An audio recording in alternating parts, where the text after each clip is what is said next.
Selamat siang, Bubble Speak Up. Kembali lagi berjumpa bersama kita, tim Bubble Speak Up. Kali ini edisi kita berada di Pulau Belitung, salah satu pulau yang menjadi bagian dari Provinsi Bangka Belitung. Dan kali ini tim Bubble sedang berada di salah satu pusat oleh-oleh Belitung, namanya Samos di Tanjung Kelayang, Belitung.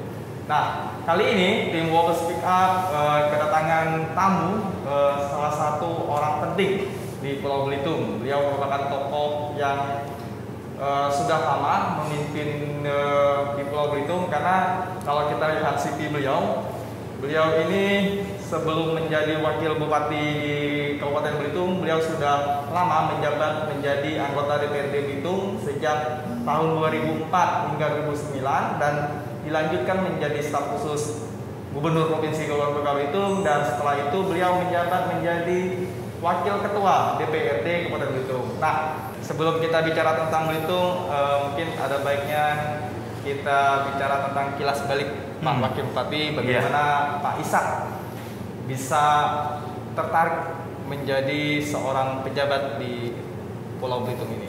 Dia. Saya nggak tertarik jadi pejabat. Oh, bukan tapi pejabat. Saya tertarik untuk menggunakan kekuasaan untuk mempercepat membantu orang lain. Waduh. Ya, jadi beda sekali konteksnya. Kalau jadi pejabat tuh orang yang duduk, dia mungkin menjabat sesuatu untuk sebuah gengsi atau sebuah catatan perjalanan hidup yang luar biasa. Tapi saya lebih cenderung bagaimana ketika amanat kekuasaan itu diberikan, kita bisa lebih mempercepat, membantu orang bisa dengan jangkauan yang lebih luas. Nah, itu cita-cita itu sebenarnya nggak pernah muncul ketika saya kecil. Oh, gitu. Saya kecil itu kalau main sama teman-teman, secara alamiah itu saya leadershipnya keluar. Setelah saya flashback sekarang ya. Iya. Kalau dulu saya nggak kepikir. Jadi kalau kumpul 10 orang, saya yang bikin skenario. Ayo kita hari ini main apa? Udah terbiasa tuh. Iya. Terus teman-teman jadi followers tuh. Oh, gitu. Wah, hari ini kita main perang-perangan. Saya jadi kaptennya, mereka jadi senardu. Dan itu terasa ya. Nah, saya nggak sadar itu. Ketika saya kuliah berorganisasi, saya baru mulai menyadari pentingnya untuk punya tujuan yang lebih fokus, visioner. Yeah. Nah, background saya kan bukan background orang yang punya kemampuan ekonomi. Ibu saya tukang kue. Rumah saya masih ada dalam gang sempit yang sampai sekarang kita pertahankan, tapi wujudnya udah berbeda. Persisnya di belakang Hotel Puncak, ya, Jalan Sudirman, ada gang sangat sempit, mobil pun nggak bisa masuk. Di Tanjung Pandan ya? Di Tanjung Pandan ya. Dan rumah saya itu penuh dengan kelelawar plafonnya. Jadi di atas plafon itu kelelawar semua. Dan di antara celah-celah papan itu mohon maaf, kotoran kelelawar itu sering jatuh. Jadi tiap pagi kalau saya bangun, itu kepala saya itu bubuk kotoran kelelawar. Jadi kita tutup pakai apa? Pakai isolasi yang buat paket warna coklat itu. Jadi rumah saya penuh dengan isolasi, udah kayak kardus saja. Terus dindingnya itu melengkung, isinya kotoran kelelawar semuanya. Nah, saya tidur di kasur yang tipis sekali di ruang tamu, nggak tidur di kamar.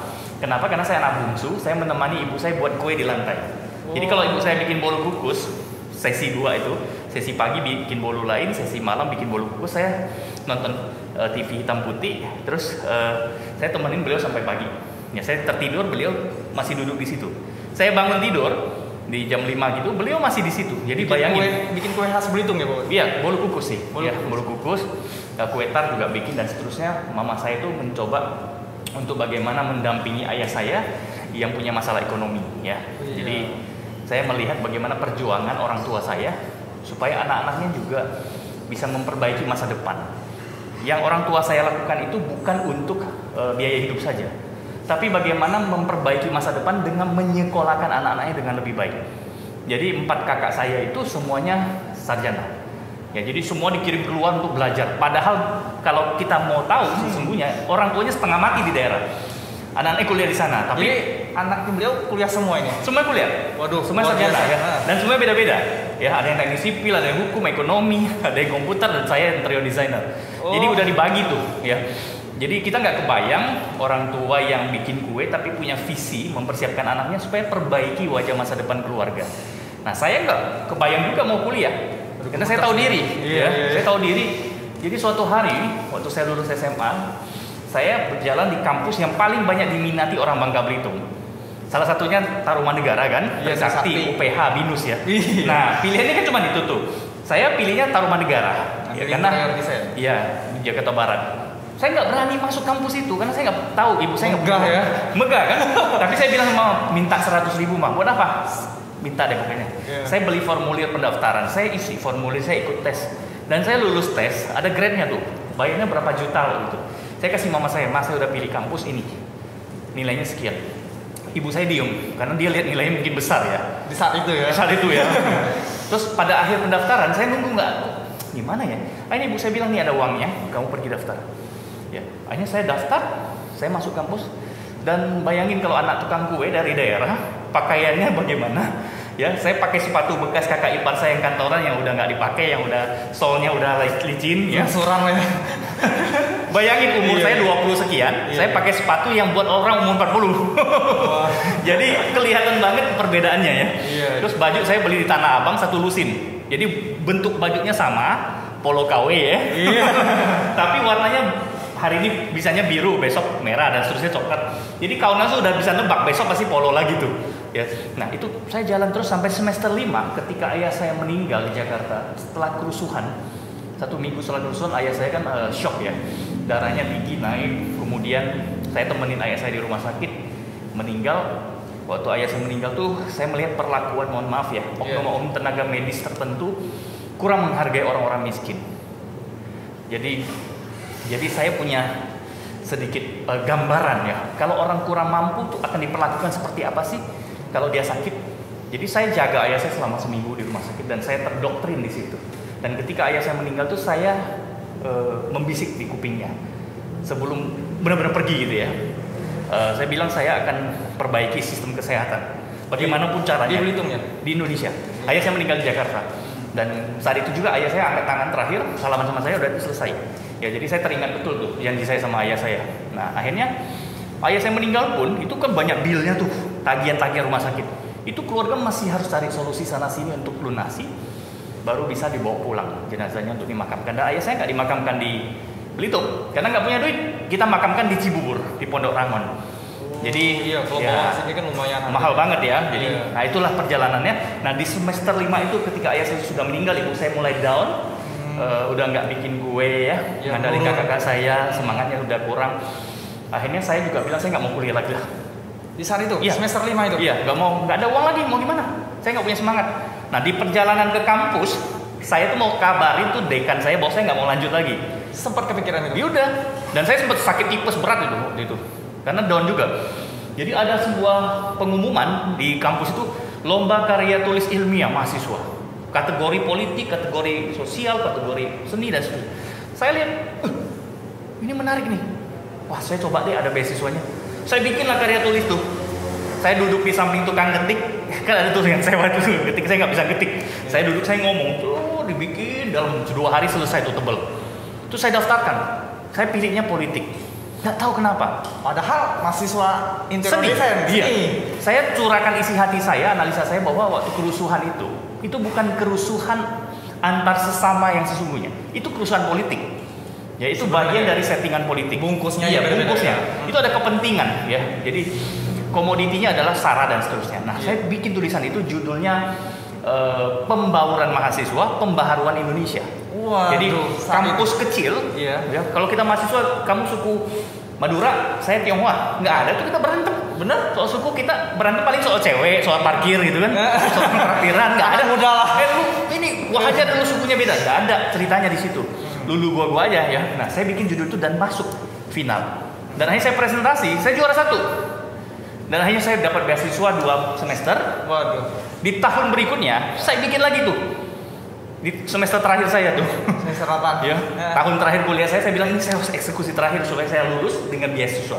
Saya bikin judulnya Reformasi Bergulir, Demokrasi Bergilir. Artinya reformasi sudah berjalan, sudah bergulir, saatnya giliran demokrasi. Jadi saya bikin analisa juga soal partai politik dan menang. Akhirnya 2 tahun saya dibiayain beasiswa. Dan sambil kerja saya pernah, sambil kuliah saya pernah kehabisan duit. Mau makan di warteg duit saya tinggal 3.000 tuh. Ibu saya nggak ada kiriman lagi kan. Jadi caranya gimana? Saya tawarin temen saya, mau nggak saya bantuin warnain gitu ya. Iya. Gambarnya saya bantuin potong, tapi kasih ongkos dong, traktir gue makan gitu ya. Terus saya cari barang bekas, saya jual ke mereka, dapat uang selisih, saya kumpulin dan seterusnya. Dan saya sambil membantu kakak saya buka warung, buka kios, buka restoran, akhirnya di mall ya. Nah, sambil bantu-bantu. Akhirnya itulah perjalanan hidup saya. Nah, akhirnya saya terpilih menjadi Presiden Himpunan Mahasiswa Tionghoa se-Indonesia. Jadi beberapa pas ketika mahasiswa itu. Iya. Jadi di sudah pernah semester terakhir. di skala besar berarti ya sebelumnya. Begitu saya menang karya ilmiah itu, akhirnya Iya. saya masuk senat jadi pengurus, masuk badan perwakilan mahasiswa. Iya. Dan akhirnya saya didaulat jadi ketua umum atau presiden Himpunan Mahasiswa Tionghoa Indonesia. Disitulah saya ketemu jejaring-jejaring level atas, sehingga saya bisa ketemu Gus Dur, ketemu Bu Megawati. Di saat itu. Di saat itu diundang ke Istana Wapres gitu ya, Istana Presiden dan seterusnya. Beberapa dokumen saya udah hilang, saya ketemulah tokoh-tokoh nasional. Di situ saya makin terinspirasi.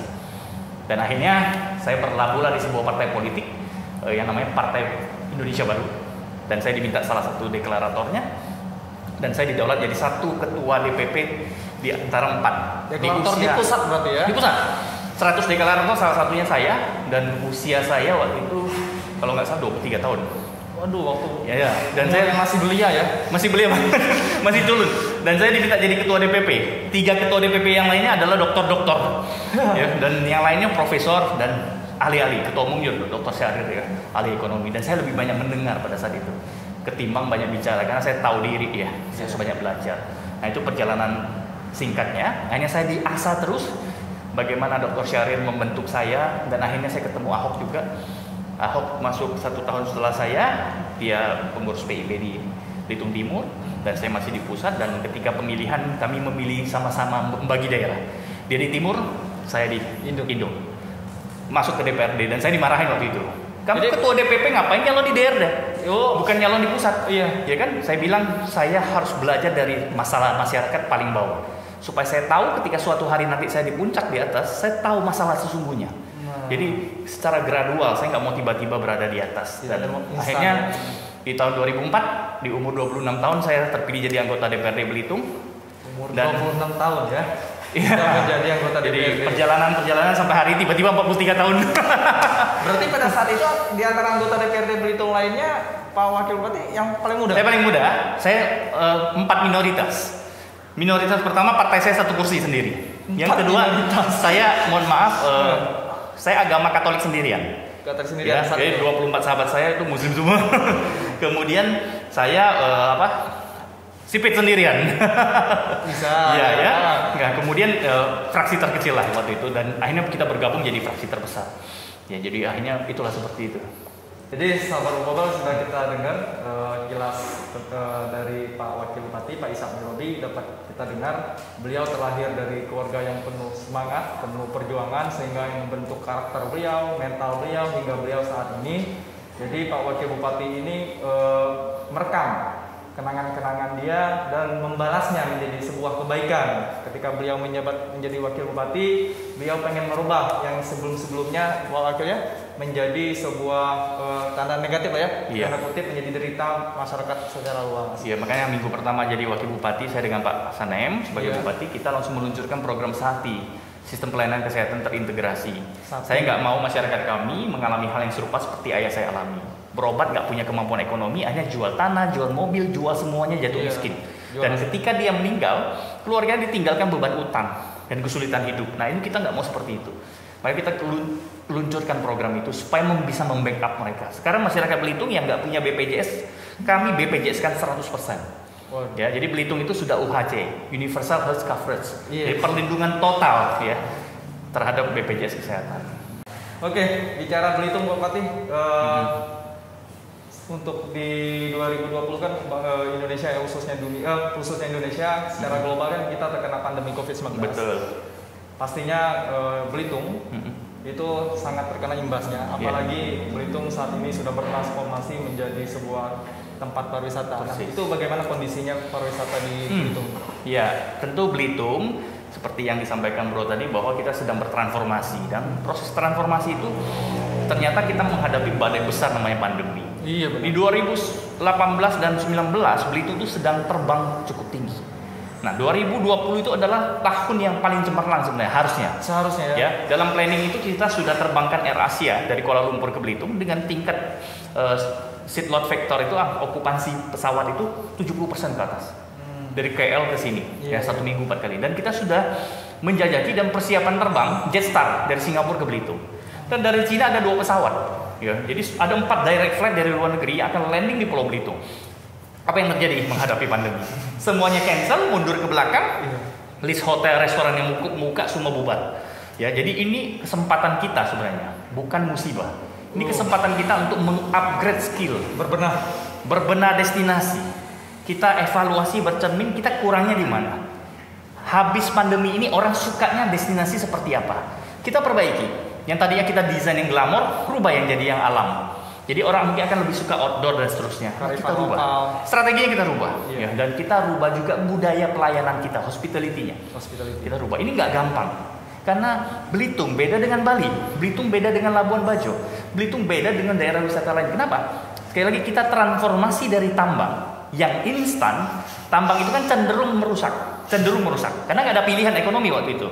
Kita nggak boleh menyalahkan penambang. Tapi pilihan ekonomi seperti itu. Nah, transformasi dari sesuatu yang instan ke yang jangka menengah dan panjang, yaitu pariwisata dan aircraft. Itu butuh mindset yang luar biasa berubah, mental yang kuat dari pelakunya, dan manajemennya. Itu 3 itu harus berhubungan. Mindsetnya dirubah dulu, mentalnya dibenahi dulu, ya diperkuat, ditempa. Manajemennya itu soal pendidikan. Jadi akhirnya kita bikinlah kerjasama dengan Kemenaker, bikin BLK Belitung. Jadi di saat pandemi ini, orang-orang itu kita sekolahkan di BLK. Persiapan SDM? Iya, dikasih uang saku malah. Ya, di upgrade skillnya misalnya dari hasil ikan yang mentah, bagaimana diolah menjadi yang lebih punya nilai jual. Misalnya buah-buahan dan sayur yang ditanam bisa punya nilai jual seperti apa. Kemudian kelas bahasa Inggris buat para pelaku homestay. Jangan nanti di saat pandemi ini kita diem, pasif, ya, menanggapi nasib. Ya, jadi kalau nanti pandemi lewat, ternyata mereka skillnya sudah naik kelas. Dan orang berbondong-bondong ke Belitung akan merasakan, Belitung sekarang berbeda. Apalagi sekali lagi bahwa Belitung sudah mendapatkan ketiga keistimewaan. KSPN, ya, Kawasan Strategis Pariwisata Nasional, Tanjung Kelayang, Kawasan Ekonomi Khusus Tanjung Kelayang. Ketiga itu adalah UNESCO Global Geopark. Ini yang paling bergengsi ya. Dan yang keempat yang akan kita kejar itu adalah menjadi destinasi digital wisata nomad. Ya, jadi ini persiapan ini. Persiapan. Jadi kalau orang bicara pengen tenang di alam sambil bekerja, boleh pilih Belitung, gitu ya. Nah, itu nanti. Tapi secara digital itu tersupport. Maka saya akan minta Pak Wisnu Tama dan lain-lain untuk mensupport 5G-nya. Jadi dapat kita dengar tadi Sobat Wobble, ternyata Belitung ketika terkena pandemi tidak hanya diam, mereka langsung upgrade diri. Ya. Untuk melengkapi mana-mana yang harus dibenahi. Ya, ini momentum soalnya. Iya, momentum. Kebetulan Pak Menparekraf, Pak Sandiaga Uno juga support banget. Menteri-menteri lainnya juga support banget Belitung, ya. Iya. Jadi ini momentum ya. Kita nggak akan dikasih kesempatan kedua kali seperti ini. Iya. Dan untuk Pemkab Belitung sendiri, Pak Wakil Bupati, bagaimana support penanganan untuk COVID? Saya dari awal menyampaikan bahwa jika sebuah daerah bisa menunjukkan manajemen COVID yang baik dan benar, itu akan menciptakan citra dan kepercayaan publik. Oh, daerah ini sanggup menangani COVID dari tinggi menjadi rendah, dari zona merah menjadi zona kuning, nggak usah hijau lah. Muncul trust. Kalau muncul trust, saya akan aman ke tempat Anda. Benar. Terus vaksinasi berjalan dengan masif dan baik, pencapaiannya tinggi, angka kematian semakin rendah. Ya sudah, trust itu akan muncul dan orang akhirnya memutuskan untuk datang ke Belitung. Tapi sebelum diputuskan itu, ada faktor kedua, yaitu bagaimana kita mempackaging ulang, merebranding Belitung menjadi tempat aman dan nyaman tadi, disertai dengan paket-paket yang menawan, ya, aman, nyaman dan menawan. Iya, itu makanya Belitung menawan ini. Nah, kita akan launching itu namanya Warawiri itu, kerjasama dengan AP2, Angkasa Pura II. Apa Warawiri? Wisata aman Nusantara dan wisata indah dalam negeri. Jadi kita fokusnya bukan lagi ke wisatawan mancanegara, nggak mungkin. Negara lain menutup pintu, kita mau ngapain? Kita fokus bagaimana orang Belitung Timur yang sedang banyak uang tuh, ya, dari tambang, timah kan naik tuh, komoditi lada naik tuh, tambah lagi sawit. Bagaimana uang itu di-spend, nggak keluar, tapi di Belitung Induk. Nah, kita sediakan jasanya. Nah, bagaimana orang-orang Jawa, Jakarta, Jabodetabek bisa datang ke Belitung dengan aman dan nyaman. Nah, itu yang kita persiapkan, ya itu. Oke, ternyata Belitung sangat luar biasa untuk mempersiapkan penanganan COVID ini. Nah, enggak terasa Pak Wakil Bupati, kita akan masuk ke segmen terakhir nih. Yang tadi ini disampaikan Pak Wakil Bupati bahwa Belitung mendapat hadiah yang luar biasa di tahun 2021 ini, tepatnya pada tanggal 15 April 2021. Belitung dinyatakan dari UNESCO Pak Wakil Bupati ya sebagai Global Geopark Ya. dari UNESCO. Nah, Pak Wakil Bupati bisa ceritakan sedikit nggak tentang bagaimana sih Pemkab Belitung memperjuangkan Geopark ini? Belitung Geopark ini bukan perjuangan Pemkab, Bukan Pemkab. semata. Oh, Ya. siap. Belitung Geopark ini adalah perjuangan yang dirintis oleh kelompok-kelompok masyarakat dan orang yang mencintai kelestarian alam. Dengan memilih Geopark itu adalah kita memastikan bahwa masa depan anak cucu kita menjadi lebih terjamin. Kenapa? Geopark itu bicara kelestarian. Kelestarian apa? Alam, budaya, kearifan lokal, dan semua turunan-turunannya. Bicara bagaimana warisan-warisan yang ditinggalkan secara geologi itu terselamatkan dan menjadi sesuatu yang bisa ditunjukkan menjadi kekayaan berikutnya. Dan bagi kami, Geopark itu adalah titipan juga. Titipan dari anak cucu kita yang suatu hari kalau mereka tuntut harus dibalikin dalam keadaan yang utuh. Ini nggak gampang di tengah perubahan zaman yang cepat, kita harus balikan titipan dalam keadaan sama, bahkan lebih baik gitu ya. Iya. Tidak berubah. Benar. Nah, itu prosesnya panjang. Jadi kelompok masyarakat berjuang, yang dulu kelompok penitik batu, Iya. granit, yang dulu kelompok penambang, sekarang mereka harus bertransformasi menjadi pekerja pariwisata. Dan bagaimana mengelola Geopark yang belum punya hasil secara materi. Bertahun-tahun mereka harus menjaga komitmen alamnya tetap utuh dan seterusnya. Kalau boleh tahu sejak kapan itu mulainya, Pak? Wah, itu sudah 6 tahun terakhir ya. Jadi cukup Geopark panjang Belitung ya perjuangannya. ya 6 tahun terakhir itu intens ya. Intens. Tapi Geopark Belitung adalah salah satu geopark yang tercepat Oh, meraih itu UNESCO tercepat ya Global ini ya? Geopark. Ya, yang tercepat. Ya, ditambah lagi support dari mana? Nah, ini bedanya Belitung Geopark dengan tempat lain. Belitung Geopark pakai O, Belitung. Belitung. Itu adalah geopark yang menyatukan dua wilayah administrasi pemerintahan. Belitung Timur dengan Belitung. Jadi tidak ada lagi mengenal, oh ini Kabupaten Belitung punya urusan, ini Kabupaten Belitung, nggak ada. Menyatu. Jadi dalam Geopark Belitung tadi, ya. Jadi kompak, semua bergerak bersama geoset yang tersupport itu Di Pulau Belitung. menjadi kompak, solid untuk meluluskan ini. Dan UNESCO Global Geopark itu adalah support pusat juga kita harus sampaikan nggak kalah penting, ya. Kolaborasi dengan provinsi juga tidak kalah penting. Jadi semua level stakeholder Iya. itu bekerja sama. Jadi menghasilkanlah namanya UNESCO Global Geopark. Dan Geopark Belitung yang sekarang kita sebutnya Belitung UNESCO Global Geopark bukan milik Belitung saja. Tapi Belitung UNESCO Global Geopark adalah milik Provinsi Bangka Belitung. Jadi orang Bangka harus merasa memiliki karena di bubble ini ada Belitung UNESCO Global Geopark. Dan ingat, Belitung UNESCO Global Geopark ada satu-satunya yang lulus di tahun 2020 dan diumumkan di 2021 untuk mewakili Asia Pasifik. Satu-satunya loh, ya. Iya. Nah, ditambah lagi apa? Kita juga milik Indonesia karena tadi kita satu-satunya. Ini ke tingkat global. Iya, dan sekarang udah menjadi milik dunia. Iya. Nah, sekarang ini bukan akhir perjalanan. Ini baru awal perjalanan. Iya. Itu modal. Penetapan ini bukan hasil akhir. Bukan hasil akhir. Kita naik gunung sampai ke puncak, Iya. puas. Belum. Bukan, kita masih perlu turun dari gunung sampai dengan selamat di rumah kita, membawa rombongan yang di belakang kita. Nah, UNESCO Global Geopark itu gitu. Harus ada peningkatan ekonomi signifikan dari masyarakat. Iya. Yang kedua, kelestarian yang menjadi tetap terjaga. Iya. Yang berikutnya adalah visi ke depan. Seperti apa? Ini Nah. harus dibuktikan dalam revalidasi nantinya. Ini yang kita tanya tadi Pak Wawu, yang tentang visi tadi. Iya. Jadi setelah ditetapkan Global Geopark ini menjadi UNESCO Global Geopark, jadi apa langkah berikutnya dari Pemkab Belitung dan Belitung Timur ya, tapi khususnya untuk Pemkab Belitung untuk Geopark ini. Dan mungkin sekaligus ingin saya tanyakan ini apa sih dampaknya Pak Wagub terhadap masyarakat? Yang Biar pertama, masyarakat sendiri teredukasi sih. yang pertama harus semakin meningkatkan kolaborasi sinergitas. Pertama ya. Ya, dengan Kabupaten Belitung Timur, dengan provinsi, dengan pusat. Harus diperkuat. Yang kedua, membenahi manajemen Badan Pengelola Geopark lebih profesional dan lebih manajemennya lebih baik lagi. Ya. Badan Pengelola Geopark. Iya, yang ketiga harus punya program kerja yang lebih jelas lagi. Jadi tahun ke tahun ada target kerjanya, KPI-nya jelas harus seperti apa. Yang tadi KPI-nya itu bukan mengukur bagaimana pendapatan geopark di internal badan pengelola, tapi bagaimana masyarakat yang mengelola geosite itu yang tadinya 20 keluarga menjadi 100 keluarga menikmati hasilnya. Apa caranya? Bagaimana caranya? Ya itu. Geosite itu kan tempat. Iya. Di sekeliling geosite itu ada masyarakat yang mengelola. Di sekitarnya. Ada kelompok masyarakat, ada hutan kemasyarakatan dan sebagainya. Nah, bagaimana keluarga mereka menjadi lebih mendapatkan hasil? Saya nggak mau sebut sejahtera, itu terlalu naif. Ya saya sebutnya lebih meningkatkan hasil bagi keluarga mereka. Dan nanti makin lewat, makin luas, makin lebar lagi pendapatan mereka, sehingga dampaknya semakin baik ya kepada orang-orang lain juga.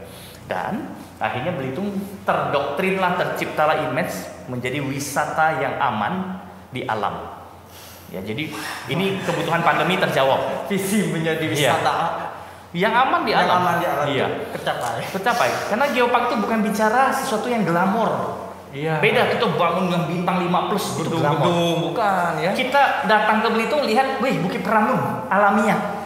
Ya hutan-hutan, pohon-pohonnya rapi, bersih, tapi ada digitalnya di situ.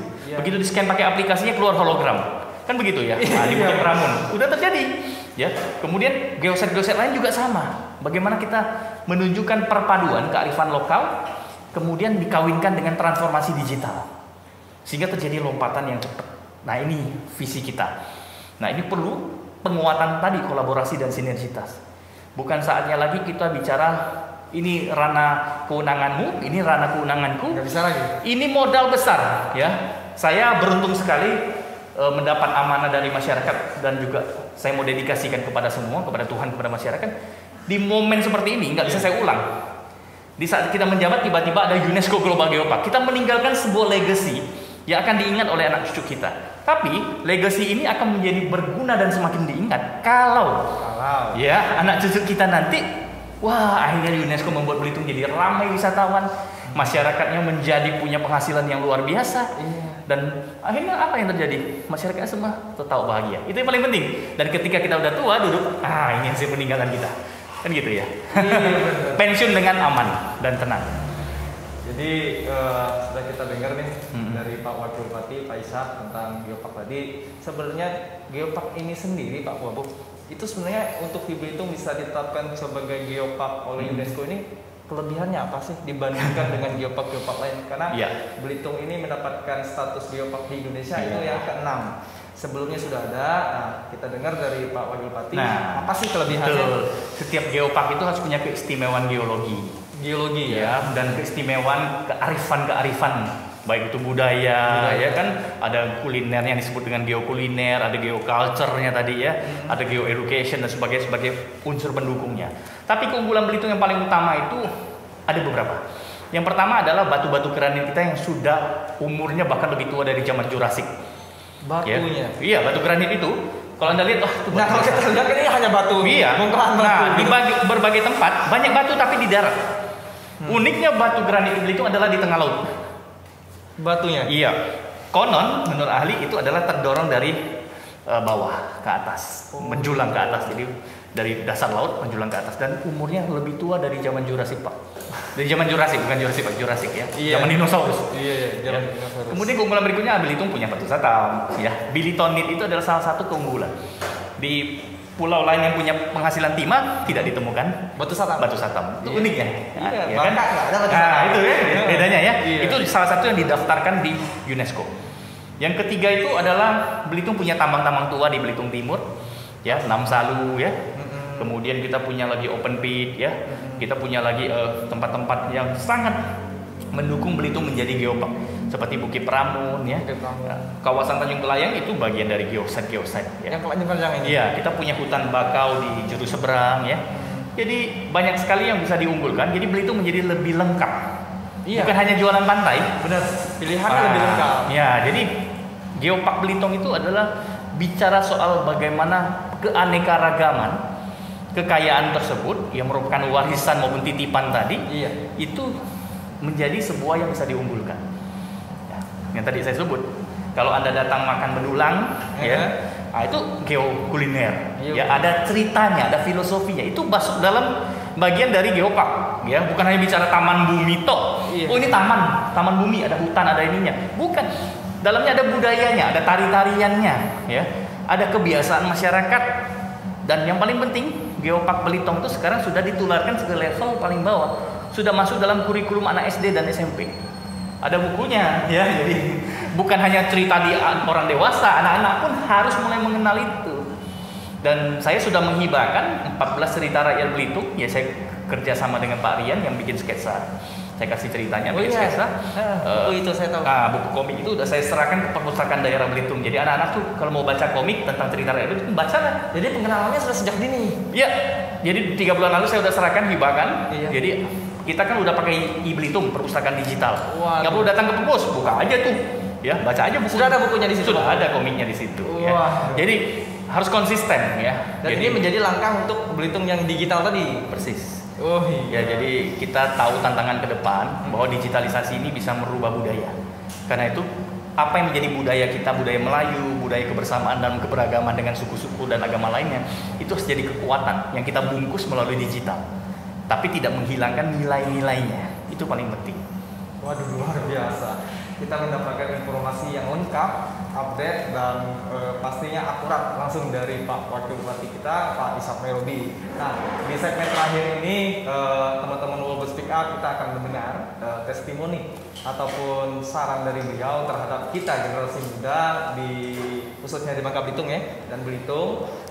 Kalau kita dengar dari cerita beliau, bagaimana beliau yang dulu berangkat dari sebenarnya ekonomi kurang mampu, Pak Wakil Bupati ya, dan ketika beliau menjadi pejabat pun, menjadi wakil bupati pun, ya kan, menjadi pemimpin di negeri ini, beliau masih punya semangat yang tinggi.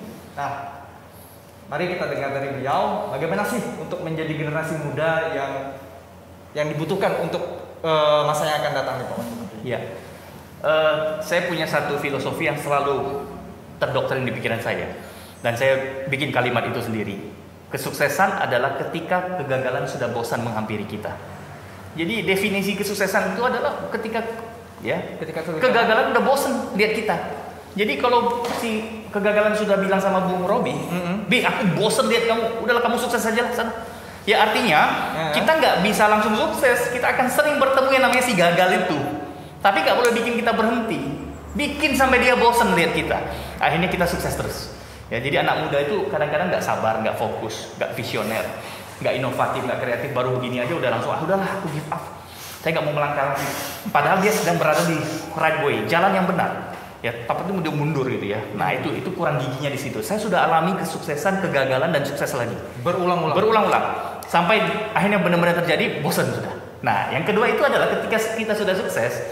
Saya kemarin tulis di status saya, naik ke puncak gunung itu bukan tujuan akhir.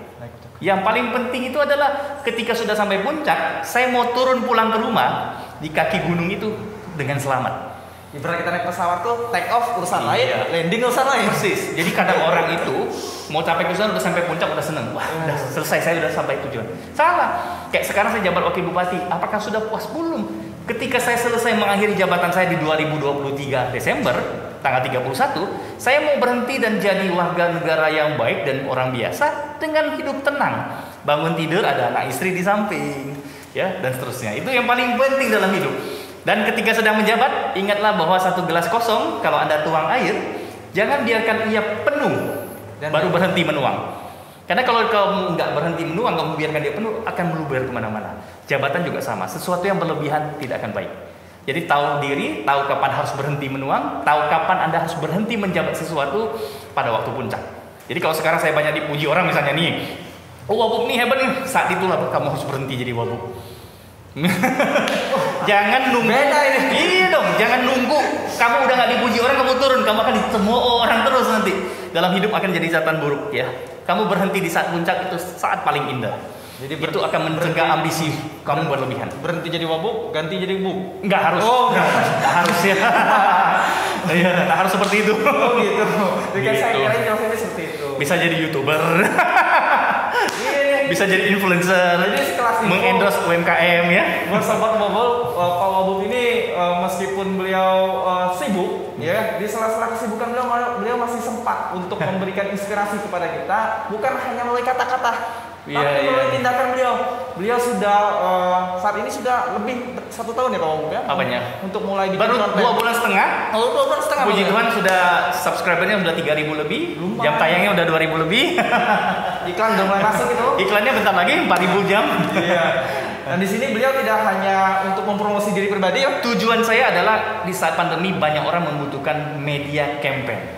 Orang bisa membuat UMKM seperti ini produk-produk, tapi mereka nggak tahu cara untuk promosinya. Nah, kita yang dikasih talenta sama Tuhan untuk melakukan itu, kita bantu mereka secara gratis. Dengan cara itulah mereka bisa bangkit. Oh, jadi masuk ke konten Pak Wakil Bupati itu gratis? Gratis loh, nggak bayar sama sekali. Wah, ya. Malah saya yang keluar duit. Oh iya. Jadi kalau kita datang mengendorse seseorang di warung-warung seperti ini, kalau kita lihat restorannya punya kemampuan ekonomi, dia mau traktir ya sudah. Tapi kalau warung-warung, gerobak-gerobak, kita wajib bayar. Jangan bebankan kepada mereka. Kita bantu mereka. Kita justru yang harus bayar. Seperti itu. Sungguh luar biasa. Jadi nama channelnya apa Pak Wakil Bupati? Impresi TV. Impresi TV. Jangan lupa di subscribe. Iya. Jangan lupa di subscribe ya, ditonton. Sama juga ya kita kolaborasi. Iya. Oke. Sobat Wobel, kita sudah di penghujung acara. Jadi teman-teman yang mau datang ke Belitung, jangan sungkan kalau ketemu beliau, sapa beliau. Siap. Beliau sangat ramah dan tentunya beliau akan memberikan informasi yang selalu update tentang Belitung ini. Jangan lupa wisata guys di Belitung. Guys Wisata, itu adalah guys. wisata geopark, A-nya adalah agrotourism, E-nya education, dan S-nya itu adalah sport tourism. Wisata guys ya. Guys, oke. Terima kasih. Akhir kata, selamat siang. Wassalamualaikum warahmatullahi wabarakatuh. Terima kasih ya Pak. Thank you. Yuk.